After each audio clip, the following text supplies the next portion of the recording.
Audio Jungle.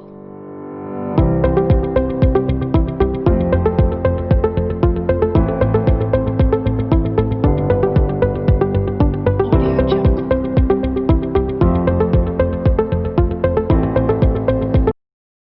Assalamualaikum warahmatullahi wabarakatuh. Salam sejahtera untuk kita semua. Saya Ervi Nurayizah, NPM 18144100021 dari kelas 4A1 akan mempresentasikan hasil kegiatan pengenalan lapangan persekolahan 1 atau PLP1 yang sudah saya laksanakan selama 7 hari di SMP Negeri 4 Pandak dimulai dari tanggal 15 Juli 2020 sampai 23 Juli 2020. Hari pertama saya mengumpulkan informasi mengenai visi, misi, tujuan, dan peraturan akademik dengan pengamatan secara langsung karena visi, misi, tujuan, dan peraturan akademik tersebut sudah ditempel di dinding di hall SMP Negeri 4 Pandak. Kemudian struktur organisasi dan tata kelola sekolah, kemudian mengenai daftar nama tenaga pendidik dan kependidikan. Untuk peraturan akademik itu diantaranya itu siswa wajib datang ke sekolah sebelum bel berbunyi atau sebelum jam 7. Kemudian bagi siswa yang terlambat itu harus melapor dan meminta surat izin kepada guru piket. Kemudian selama KBM berlangsung dan jam pergantian pelajaran itu siswa dilarang keluar kelas. Kemudian pada saat istirahat, siswa dilarang di dalam kelas. Untuk struktur organisasi SMP Negeri 4 Pandak seperti ini.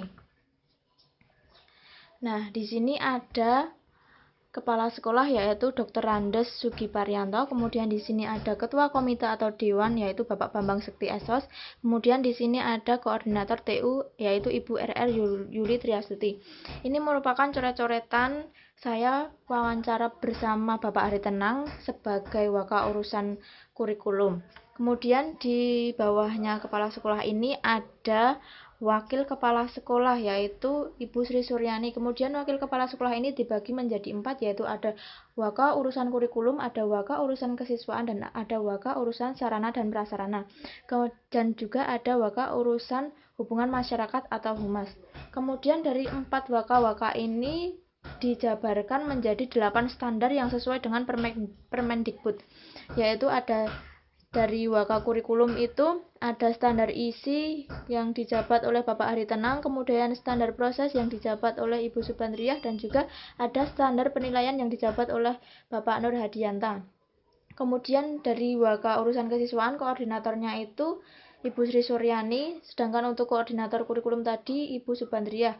Dari waka urusan kesiswaan ini menjadi standar kompetensi lulusan yaitu Ibu Sri Suryani dan Bapak Eko Widodo. Kemudian dari waka urusan sarana dan prasarana atau Sarpras ini yang koordinatornya Bapak Samiji, ini menjadi standar sarana dan prasarana yaitu Ibu Sunarses dan Bapak Samiji. Kemudian pada ini selanjutnya ini ada standar pembiayaan yaitu Ibu Irianti. Kemudian dari waka urusan hubungan masyarakat atau humas ini dijabarkan menjadi standar pengelolaan yaitu Ibu Endang Sutami, dan juga ada standar tendik atau tenaga pendidik dan kependidikan itu ada Bapak Triana Widyaresa, Bapak Suharjono, Bapak Inggar Fajar Sidik, Bapak Ahmad Jaludin, dan Bapak dan Ibu Yuli Triasti. Kemudian koordinator humas ini adalah Ibu Sunarni. Di sini juga ada wali kelas atau BK dan guru mata pelajaran, dan di sini ada koordinator perpustakaan yaitu Ibu Siti Suparmi, Ibu Roberta Aris, Bapak Enggar Fajar, dan juga Ibu Siti Zamrunah. Kemudian dari koordinator laboratorium itu ada Bapak Nur Hadianta dan Ibu Roberta Aris. Kemudian untuk koordinator UKS dan kebersihan itu ada Ibu Rumiatun dan Bapak Budi Setiawan. Di paling bawah di sini adalah OSIS atau siswa. Kegiatan saya yaitu mengumpulkan informasi mengenai prestasi dan kegiatan pendukung, kegiatan ekstrakurikuler, kokurikuler, dan kurikuler, juga tata tertib. Untuk prestasi, SMP Negeri 4 Pandak mempunyai banyak prestasi antara lain seni musik tradisional yang selalu sampai tingkat nasional bahkan menjadi penyaji musik terbaik se-Indonesia. Kemudian tari juara 2 tingkat provinsi, kemudian juara 1 tingkat se-Jawa Tengah. Kemudian ada basket yang juara 3 tingkat por pelajar pelajar, kemudian juara 1 tingkat kecamatan Pajangan. Untuk kegiatan pendukung itu ada yang namanya kegiatan open school, di mana dilaksanakan setiap bulan Februari, dan kegiatan tersebut meliputi cerdas cermat SD, melukis, parenting, STEM, SMA atau SMK. Kemudian ada pelatihan batik untuk guru dari P4TK, ada juga batik yang dibuat siswa, kemudian P4TK yang membuat baju dan menjualnya. Kemudian kegiatan ekstrakurikuler yaitu ada seni musik tradisional dan seni tari yang dipandu oleh Astra, ada juga basket putra dan putri, voli putra dan putri, pencak silat dan paduan suara, gurunya dari luar. Kemudian kegiatan ekstra untuk menjaring siswa itu pertama kali diberikan angka terlebih dahulu, kemudian dipisahkan menjadi grup inti. Untuk Selasa itu bagi siswa yang belum mahir, dan untuk Sabtu bagi siswa yang sudah mahir. Kemudian untuk kegiatan kokurikuler serta kurikuler berdasarkan narasumber itu hanya batik batok saja.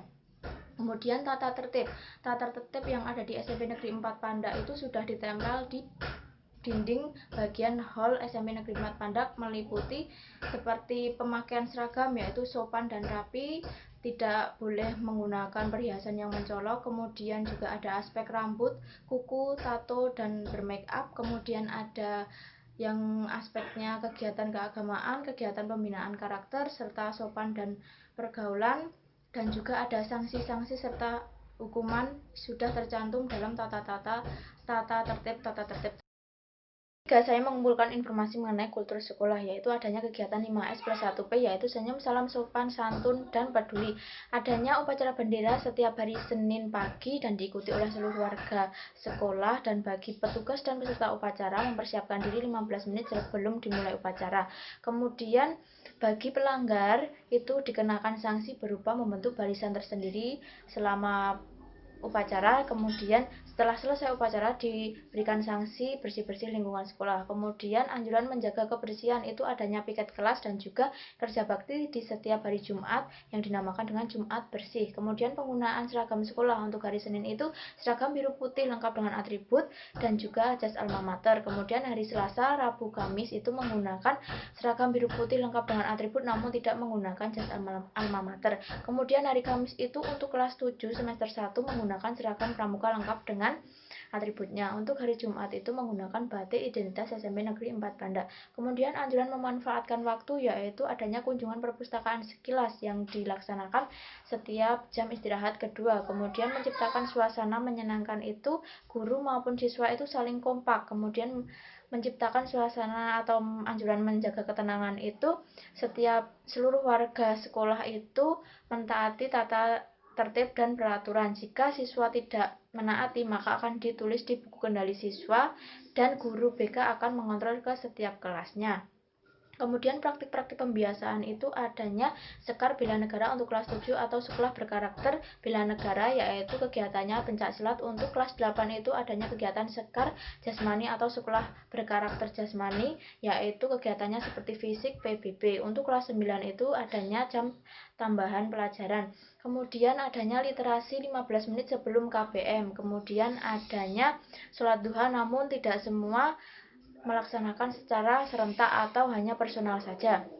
Kemudian setiap ada bel berbunyi, seluruh warga sekolah dimanapun berada itu langsung berdiri dan menyanyikan lagu Indonesia Raya. Hari ketiga itu saya juga mendapatkan informasi mengenai dinas sekolah dengan cara meminta file kepada Bapak Ahmad Jalaluddin di bagian tata usaha. Hari keempat, saya mengumpulkan informasi mengenai sarana dan prasarana. Untuk mendapatkan informasi tersebut, saya berkeliling lingkungan sekolah SMP Negeri 4 Pandak. Kemudian hari kelima, saya mengikuti rapat uji publik kurikulum SMP Negeri 4 Pandak tahun pelajaran 2020-2021, di mana pada rapat itu diikuti oleh seluruh guru dan karyawan dan dihadiri oleh Bapak Pengawas, kemudian ada juga dari Dinas Dipora Kabupaten Bantul. Di rapat itu menjelaskan tentang pembelajaran jarak jauh atau PJJ dan juga mereview kurikulum SMP Negeri 4 Pandak. Untuk hari ke-6, saya mengumpulkan informasi mengenai SDM yang meliputi tenaga pendidik, tenaga kependidikan, dan peserta didik.